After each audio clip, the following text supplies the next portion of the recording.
Superstar middle blocker, Bea De Leon, matagal-tagal na nga natin hindi namamataan nagkakasungkit ng awards at matagal-tagal na rin na hindi siya nagkakaroon ng MVP award.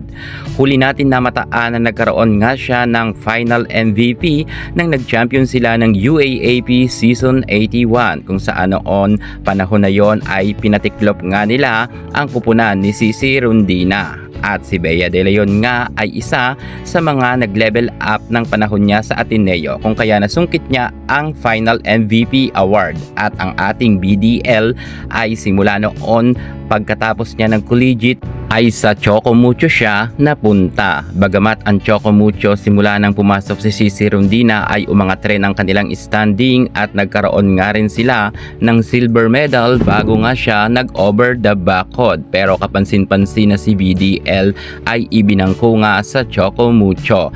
At simula noon ay hindi na nga natin masyado namamataan ang ating BDL sa loob ng court kahit sabihin natin nagkaroon siya ng silver medal sa Choco Mucho. Mukhang hindi nga siya happy dahil bangko naman ito at hindi nga natin nakita ang kanyang kagalingan sa Choco Mucho at nagdesisyon na nga itong si BDL na lumipat sa Creamline Cool Smashers at kasama niya si Denden Lazaro Revilla sa pag-over the backhood sa CCS. At hindi naman lingid sa kaalaman natin lahat at saksi tayo, nakita natin na sobrang nag-level up talaga ang kagalingan ni BDL nang lumipat siya sa Creamline Cool Smashers. Napalabas talaga ni Coach Sherwin Meneses ang galing ni Bea De Leon kung kaya nga itong si De Leon ay madalas nga na nasa first six lineup.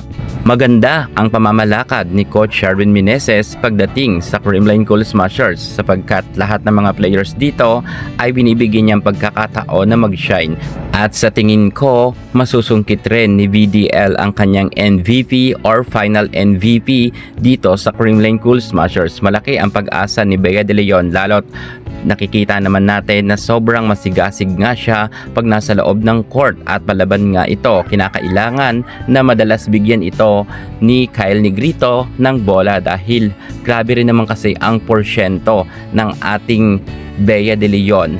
At natupad niya na rin ang kanyang pangarap na makasama niya nga si Michelle Gumabaw at Pinom Superstar Eliza Valdez sa isang team. At mukhang nag-i-enjoy naman ang ating Bea De Leon dito nga sa Creamline. Aasahan talaga natin na aariba pa ang kagalingan ni BDL sa mga susunod na games. Grabe talaga mga ka-sports, bangko noon, superstar na ngayon. At sana talaga masungkit ni BDL ang kanyang kauna-unahan na MVP or kahit final MVP dito nga sa Creamline. Pero sa tingin ko kakayanin to ni Bea De Leon pero malayo pa naman ang games at marami pang pagdadaanan si BDL. Kayo sa tingin nyo, kayanin kaya ni Bea De Leon na magkaroon ng MVP or final MVP na award dito sa CCS? Kung ako inyong tatanungin, well, kayang-kaya ng ating Bea De Leon yan. Abangan na lang natin ang kanyang pag-shine muli at supportahan natin si BDL at ang buong Creamline Cool Smashers players sa kanilang mga susunod na laban. Sa ngayon ay panalo na nga sila